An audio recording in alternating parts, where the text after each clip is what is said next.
How to create SMURF account in Mobile Legends. Here's how. First of all, open the settings app on your device. Then scroll down the menu and select app from the list of options. After that, tap on dual app.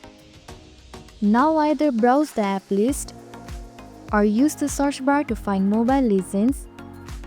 Once you find it, toggle the switch to on position and hit the turn on button to activate it.